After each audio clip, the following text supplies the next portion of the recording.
Jaya team நேயர்களுக்கு வணக்கம். நான் ஷப்தீனா. சுவையும் ஆரோக்கியம் நிறைந்த கமகம சமையல்ல இன்னைக்கு நம்ம பார்க்க போற ரெசிபி என்ன? பச்சைக்காய் தோரன்.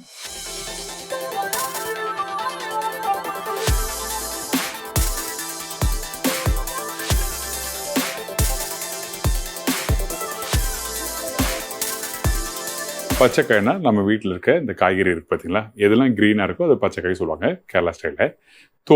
தோரன்னா பொரியல். ஸோ இப்போ நம்ம என்ன பண்ண போகிறோம்னா, இந்த தேங்காய் அதுக்கப்புறம் இந்த புடலங்காய் காயை வச்சு நம்ம போட போகிறோம். ரொம்ப சிம்பிள் ஸ்டைல். நம்ம வீட்டில் பொரியல் பண்ணும்போது என்ன பண்ணால், இந்த காயை நல்லா வதக்கிட்டு அதுக்கப்புறம் கொஞ்சம் மஞ்சத்தூளோ இல்லை குழம்பு தூளோ போட்டு அதுக்கப்புறம் இந்த தேங்காய் போட்டு கம்ப்ளீட் பண்ணுவாங்க. ஆனால் நம்ம இன்றைக்கி என்ன பண்ண போகிறோம்னா, இதில் வெங்காயம் வராது, மற்றபடி எந்த ஒரு மசாலா எதுவுமே வராது. வெறும் இந்த காயை மட்டும் நம்ம என்ன பண்ணிருக்கோம்னா, ஒரு 80% வேக வச்சு வச்சுருக்கோம். அந்த காயில் வந்து தேங்காய், காஞ்ச மிளகாய், பச்சை மிளகாய், சீரகம் அரைச்சி இதை ரெண்டுத்தையும் மிக்ஸ் பண்ணால் கம்ப்ளீட் ஆகும். இந்த ரெசிபி பண்ணும்போது பர்டிகுலர் தேங்காய் எண்ணெய் மட்டும் தான் யூஸ் பண்ணணும். நீங்கள் ரீஃபண்ட் ஆயில் யூஸ் பண்ணலாம். ஆனால் நல்ல வாசனை வரணும்னு நினச்சின்னா அந்த டைமில் தேங்காய் எண்ணெய் மட்டும் தான் தி பெஸ்ட்டாக இருக்கும். இப்போது இந்த ரெசிபிக்கு தேவையான பொருட்கள் என்னென்ன சொல்லி பார்த்தலாமா? பச்சைக்காய் தோரன் தேவையான பொருட்கள்: புடலங்காய் 1/4 கிலோ, தேங்காய் 4 பத்தை, காய்ந்த மிளகாய் 4 நம்பர், உளுத்தம்பருப்பு 2 டேபிள் ஸ்பூன், பச்சை மிளகாய் 2 நம்பர், கடுகு தாளிப்புக்கு தேவையான அளவு, சீரகம் 1/4 டீஸ்பூன், தேங்காய் எண்ணெய் தாளிப்புக்கு தேவையான அளவு. இப்போ இந்த ரெசிபிக்கு தேவையான பொருட்கள்லாம் பார்த்துருப்பீங்க. ஃபர்ஸ்ட் நம்ம என்ன பண்ணுறோம், கடாயில் எண்ணெய் ஊற்றி வச்சுருக்கேன். தேங்காய் எண்ணெய் கொஞ்சம் சூடாகட்டும். இந்த தேங்காய் எண்ணெய் குக் பண்ணும்போது பர்டிகுலர் பார்த்தீங்கன்னா, அந்த தேங்காய் எண்ணெய் ரொம்ப ஸ்மோக், அதாவது புகை வர அளவுக்கு நீங்கள் சூடு பண்ணக்கூடாது. கரெக்டான சூடில் தாளிப்பு போட்டுக்கணும். ஏன்னா எப்பவுமே தேங்காய் எண்ணெய் இந்த மாதிரிலாம் ப்ரிப்பரேஷன் பண்ணும்போது இந்த வாசனை நல்லா எடுத்து கொடுக்குறதுக்கு கரெக்டான சூடு வந்து தாளிப்பு போட்டுருங்க. சரிங்களா? சில பேர் அப்படியே புகை அப்படி மேலே வரும், அது வந்து பேர் தாளிப்பு போடுவாங்க, அப்படி போடும்போது தேஞ்சு போயிடும். இது எல்லாருக்குமே தெரியும். இது தேங்காய் எண்ணெய் மட்டும் இல்லை, இது ரீஃபண்ட் ஆயிலாக இருந்தாலும் இல்லை கடலை எண்ணெய் இருந்தாலும் என்ன வேணால் கண்டிப்பாக தேஞ்சு போயிடும். அதனால் கரெக்டான சூடில் வச்சு போடுங்க. இதுக்கப்புறம் நம்ம என்ன பண்ணுறோன்னா, இங்கே ஒரு சின்ன கப் வச்சுருக்கேன். இந்த கப்பில் வந்து தேங்காய், நான் சொன்ன குவான்டிட்டி தேங்காவை இதில் போடுறோம். இந்த தேங்காய் போட்ட பிறகு இதில் இந்த பச்சை மிளகாய் காரத்துக்காக நம்ம சேர்க்குறோம். ஒரு 1.5 பச்சை மிளகாய் எடுத்துக்கலாம். அப்படின்னா நீங்கள் இன்னும் ஒரு 1/2 பச்சை மிளகாய் எக்ஸ்ட்ரா வரலாம். உங்களுக்கு காரத்துக்கு ஏற்ற மாதிரி நீங்கள் போட்டுக்கலாம். கொஞ்சம் அந்த கலர் கொஞ்சம் லைட்டாக அப்படி வரதுக்காக இந்த காஞ்ச மிளகாய் போடுறோம்.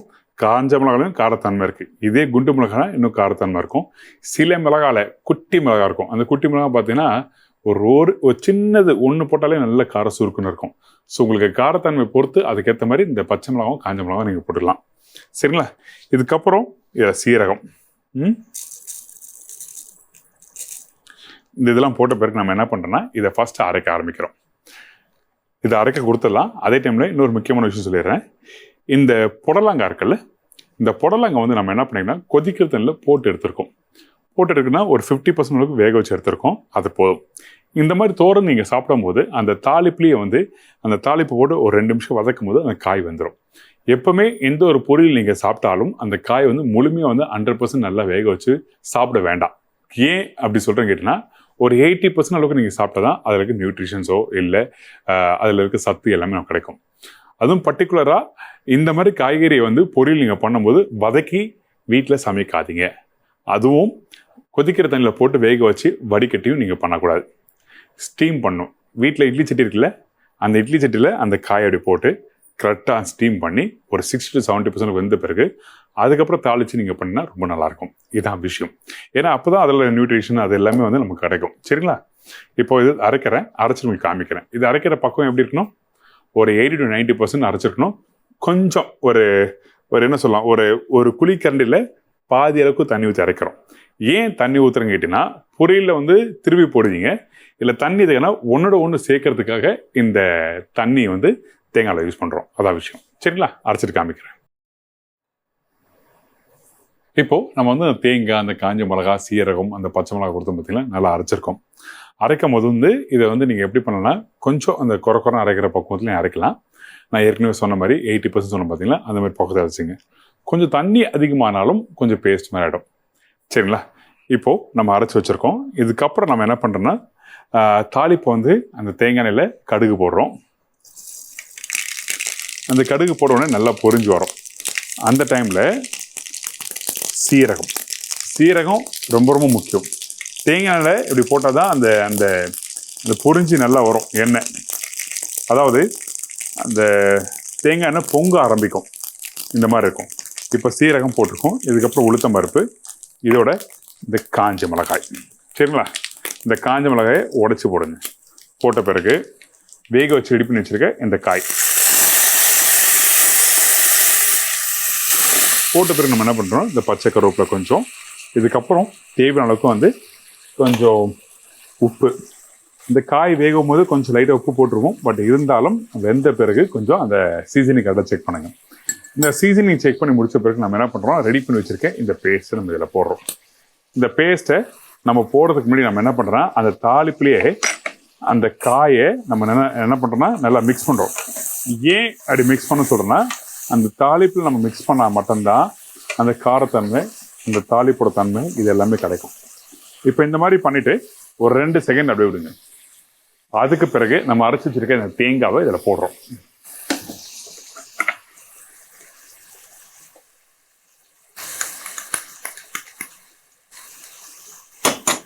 கொஞ்சம் காரம் வேண்டாம்னு நினச்சிங்கன்னா அந்த டைமில் நீங்கள் காஞ்ச மிளகாய் எடுத்துலாம். காஞ்ச மிளகாய் இல்லாமல் வெறும் பச்சை மிளகாய், சீரகம், தேங்காய் போட்டு அரைச்சிங்கன்னா உங்களுக்கு அந்த தேங்காயோட தன்மை அந்த க்ரீன் கலரில், அதாவது அந்த தேங்காய் ஒயிட் அண்ட் க்ரீன் மிக்ஸ் பண்ண மாதிரி இருக்கும். இந்த காஞ்ச மிளகாய் போடும்போது மட்டும்தான் இந்த கலர் மாற ஆரம்பிக்கும். இதான் விஷயம். சரிங்களா? போட்ட பிறகு அடுப்போட ஃப்ளேமு ஹை ஃப்ளேம் வச்சுருக்கேன். வச்ச பிறகு இதை இந்த காயோட மிக்ஸ் பண்ணுறோம். நான் அரைக்கும் போது பார்த்தீங்கன்னா கொஞ்சம் தண்ணி லைட்டாக ஊற்றி அரைச்சிருக்கோம். எதுக்காகன்னா, இங்கே நம்ம சாப்பிடும்போது பார்த்தீங்கன்னா இந்த தோரன் அந்த மற்ற பொருள், அந்த உளுத்தம்பருப்பு, கடுகு, காஞ்ச மிளகாய், கருவேப்பிலை, அந்த புடலங்காய், இந்த 4 பொருளும் பார்த்தீங்கன்னா ஒன்னோட ஒன்று சேர்க்கறதுக்கு இந்த தேங்காயோட ரோல் தான் ரொம்ப முக்கியமான ரோலாக இருக்குது. அப்போது கொஞ்சம் துருவி போட்டால் உதிரியாக இருக்கும். கொஞ்சம் லைட்டாக தண்ணி ஊற்றி அரைச்சிங்கன்னா கொஞ்சம் ஒன்னோட ஒன்று சேர்க்கும். உங்களுக்கு எது விருப்பமாக இருக்கோ அதுக்கேற்ற மாதிரி நீங்கள் பண்ணிக்கலாம். இதுதான் மெத்தட். சரிங்களா? இப்போ இதை நல்லா மிக்ஸ் பண்ணிவிட்டு அப்படி எடுத்து சர்வ் பண்ணால் ஃபர்ஸ்ட் கிளாஸாக இருக்கும். சாப்பிட்டு பாருங்கள். இந்த இடத்துல முக்கியமாக கவனிக்க வேண்டிய விஷயம் என்ன கேட்டிங்கன்னா, நீங்கள் வீட்டில் பண்ணும்போது இந்த தேங்காய் போட்ட பிறகு ரொம்ப நேரம் குக் பண்ணக்கூடாது. அப்படி நீங்கள் குக் பண்ணிங்கன்னா உங்களுக்கான தேங்காய் குக் பண்ண அந்த தேங்காயோட அந்த இனிப்புத்தன்மை போக ஆரம்பிச்சிடும். அந்த இனிப்புத்தன்மை போனால் தேங்காய் அந்த காரத்தன்மை அதிகமாக இருக்கும், காயோட தன்மை அதிகமாக இருக்கும். அந்த இனிப்புத்தன்மை இல்லாமல் நீங்கள் சாப்பிடும்போது நல்லா இருக்காது. அதான் விஷயம். சரிங்களா? தேங்காய் போட்டு ஒரு 2 பிரட்டு எடுத்தீங்கன்னா இந்த மாதிரி பக்குவத்தில் இருக்கும். இது நீங்கள் ரைஸோட சுடு ரைஸோட போட்டு அப்படியே மிக்ஸ் பண்ணி சாப்பிட்லாம். அப்படி இல்லைனா வீட்டில் நீங்கள் கிள்ளி போட்ட சாம்பார், இல்லை வேறு எதனா ஒரு எரிசேரி ப்ரிப்ரேஷனு, இல்லை மோர் குழம்பு, அந்த மாதிரி ரெசிபிக்கெல்லாம் இது ஃபேண்டாஸ்டிக்காக இருக்கும். ட்ரை பண்ணி பார்த்துட்டு ஃபீட்பேக் கொடுங்க. நீங்கள் நார்மலாக பண்ணுற அந்த பொரியல் கான்செப்டில் இருக்காது.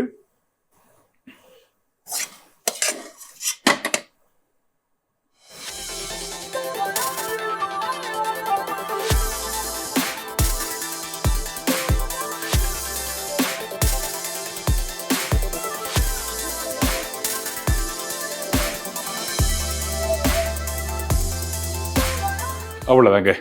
இந்த புடலங்காய், அதாவது அந்த பச்சைக்காய் தோரன் எப்படி ரெடி பண்ணி தெரிஞ்சிருக்கும். கண்டிப்பாக ட்ரை பண்ணி பாருங்கள். ரொம்ப சிம்பிள். இந்த இடத்துல இந்த பச்சைக்காய் இல்லாமல் வேறு எதனா காய்கறி, கேரட்டோ இல்லை பீட்ரூட்டோ பண்ணலாம்னு நினச்சின்னா கண்டிப்பாக ட்ரை பண்ணி பார்க்கலாம். உருளைக்கிழங்கும் ட்ரை பண்ணி பார்க்கலாம். ஆனால் அந்த உருளைக்கிழங்குலாம் நீங்கள் வேக வைக்கிற பக்கம் கரெக்டாக வேக வச்சு அதுக்கப்புறம் தாளிச்சிங்கன்னா ரொம்ப நல்லாயிருக்கும். சில பேர் சக்கரவள்ளி கிழங்கு பண்ணலாமா சொல்லி யோசிப்பாங்க. சக்கரவள்ளி கிழங்கு பண்ணுறதும் பண்ணலாம். ஆனால் அந்த சக்கரவள்ளி கிழங்கு கொஞ்சம் சுருக்குன்னு காரம் இருந்தால் தான் அந்த கிழங்கோட அந்த இனிப்பு தன்மையும் இந்த தேங்காவும் அந்த காரத்தன்மையும் சேர்த்து சாப்பிடும்போது ரொம்ப நல்லாயிருக்கும். இதான் விஷயம். நீங்கள் எந்த மெத்தடில் நீங்கள் பண்ணாலும், எந்த காய்கறி வச்சு பண்ணாலும் அந்த தேங்காய் குக் பண்ணுற பக்கம் ரொம்ப முக்கியம். அந்த தேங்காவை நீங்கள் ஓவர் குக் பண்ணினா கண்டிப்பாக அந்த டேஸ்ட் மாற ஆரம்பிக்கும். அதனால தேங்காய் போட்டு பெரட்டி முடிச்ச உடனே இந்த மாதிரி பக்குவத்தில் இருந்திருக்கும். இன்றைக்கி இந்த பச்சைக்காய் தோரன் எப்படி பண்ணுறது எல்லாம் தெரிஞ்சிருக்கும். ஸோ கண்டிப்பாக ட்ரை பண்ணி பாருங்கள். உங்கள் எல்லாருக்கும் ரொம்ப பிடிச்சிருக்கும். நம்மளோட அம்மா சமையலில் இன்னைக்கு ஒரு அல்டிமேட்டான ரெசிபி சொல்லி கொடுத்துருக்கேன். இதே மாதிரி இன்னொரு நாள் ஒரு புது ரெசிபி சந்திக்கிறேன். நன்றி, வணக்கம். See you, bye, take care. கமகமக்கிற ரெசிபி எப்படி பண்றதுன்னு நம்ம எல்லாரும் கத்துக்கிட்டோம். கண்டிப்பா எல்லாருக்கும் ரொம்ப யூஸ்ஃபுல்லா இருந்திருக்கும் நம்புறோம். இதே மாதிரி அடுத்தடுத்த செக்மெண்ட் பார்க்கறதுக்கு முன்னாடி ஒரு சின்ன பிரேக். இது காலை மலர்.